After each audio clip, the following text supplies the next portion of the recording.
जय श्री कृष्ण। दोस्तों, कौन सी ऐसी 3 महिलाएं हैं जिन्हें किसी भी महीने में पड़ने वाली एकादशी का व्रत नहीं रखना चाहिए? उससे उन्हें बहुत ज्यादा पाप लगता है। ऐसा पाप किसी भी स्त्री को भूल कर भी नहीं करना चाहिए। तो चलिए जानते हैं एकादशी के व्रत करते समय हमें कौन कौन सी सावधानी बरतनी चाहिए। श्री हरि विष्णु और माता लक्ष्मी की कृपा आपके साथ सदैव बनी रहे। हम आशा करते हैं कि श्री हरि आपके सभी मनोकामनाएं अवश्य पूरा करेंगे। दोस्तों, एकादशी जो कि श्री हरि का दिन माना गया है और यह भी कहा जाता है कि देवी देवताओं के जो व्रत होते हैं उन्हें आप करो या ना करो, यह आपकी मर्जी है। इसमें कोई पाप नहीं लगेगा।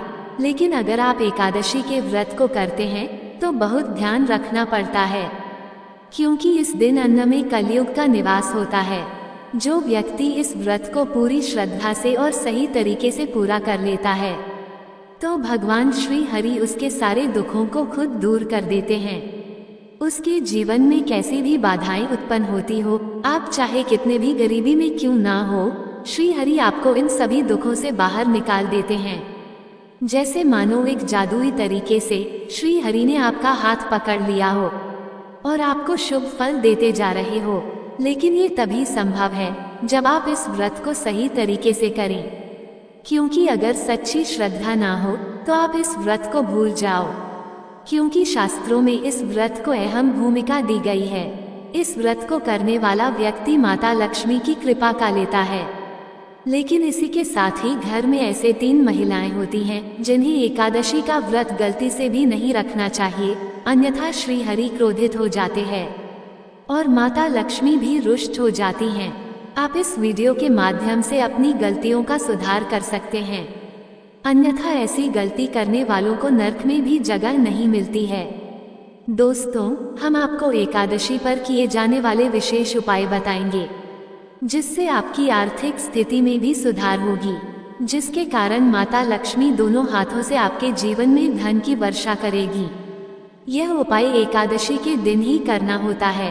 पहले जानते हैं कुछ खास बातें। दोस्तों, यह व्रत किसे रखना चाहिए, ये सबसे पहले जानते हैं। 1. क्या तलाकशुदा औरत एकादशी का व्रत रख सकती हैं? तो दोस्तों, ये व्रत सच्ची श्रद्धा और भक्ति भाव से किया जाता है। पुराणों में कहा जाता है कि पति पत्नी मिलकर जब व्रत को पूरा करते हैं तो कई शक्तियां एक साथ जुड़ जाती हैं और महासहयोग बनता है। ऐसे पुराणों में बताया जाता है कि अगर पति पत्नी किसी कारणवश अलग हो गए हैं और ऐसी स्थिति में आप पति से अलग होकर एकादशी का व्रत रख रही हैं, तो दूसरों का अपमान माना जाता है, क्योंकि ये व्रत भक्ति भाव को दर्शाता है। खासकर पति पत्नी जब एकादशी का व्रत अपनाते हैं तब दोनों को श्री हरि और माता लक्ष्मी के रूप में स्थान प्राप्त होता है। पति श्री हरि और पत्नी माँ लक्ष्मी के स्वरूप में मानी जाती है।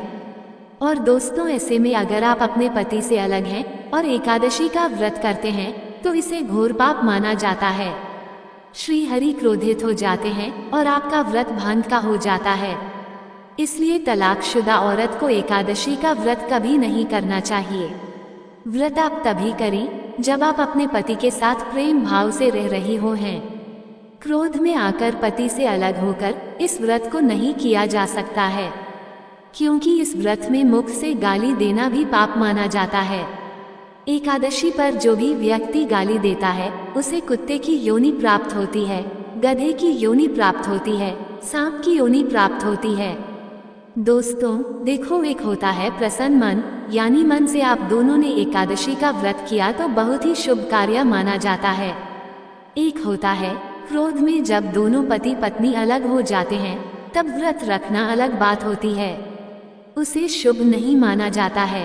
आपको ऐसे व्रत रखने पर श्री हरि क्रोधित हो जाते हैं। दोनों पति पत्नी को प्रसन्न होना आवश्यक है, दोनों का खुशहाल होना आवश्यक है।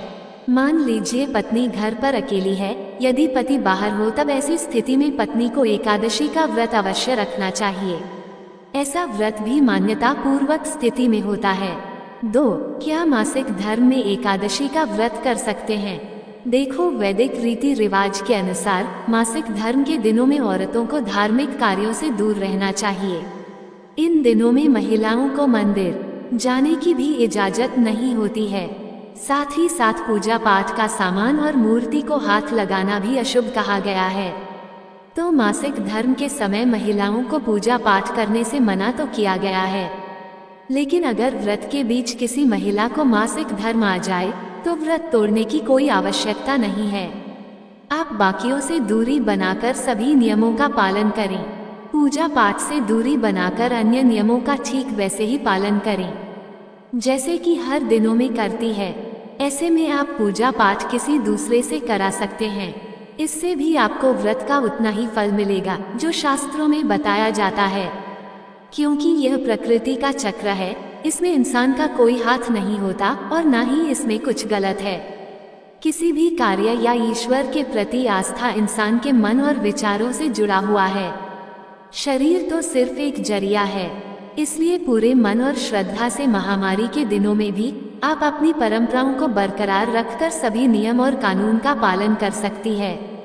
दोस्तों, अब बात करते हैं 3, क्या कोर्ट मैरिज करने वाले एकादशी का व्रत कर सकते हैं। देखिए, खास तौर से सुहागिन महिला के लिए एकादशी का पूजा बहुत ही मायने रखता है। एकादशी का व्रत पूर्ण रूप से करने से वैवाहिक जीवन, उच्च संतान की पूर्ति, धन दौलत, मोक्ष प्राप्ति सब हासिल हो जाता है और पति पत्नी को 7 जन्मों तक का साथ भी मिल जाता है। लेकिन क्या आप जानते हैं, अगर आपने हिंदू रीति रिवाज के साथ 7 फेरे नहीं लिए हैं तो आप पवित्रा एकादशी का व्रत भूलकर भी नहीं रख सकते। इसकी कथा सुनना भी आपके लिए पाप के समान होता है। इस अवस्था में आप एकादशी का व्रत कभी भी नहीं करें। आप एकादशी के व्रत से दूर रहे बगैर 7 फेरे लिए कोई भी महिला या पुरुष एकादशी पूजा व्रत नहीं कर सकते। शास्त्र में इस बात की कतई मनाही है। अगर आपने कोर्ट मैरिज भी की है तो फिर भी आप एकादशी पूजा करने में सक्षम नहीं है। पहले आप 7 फेरे ले लें, तभी आप एकादशी की पूजा या व्रत करने योग्य है। 7 फेरे लेने के बाद आप किसी भी धार्मिक कार्य में शामिल भी हो सकते हैं। आप करवा चौथ का व्रत भी कर सकते हैं।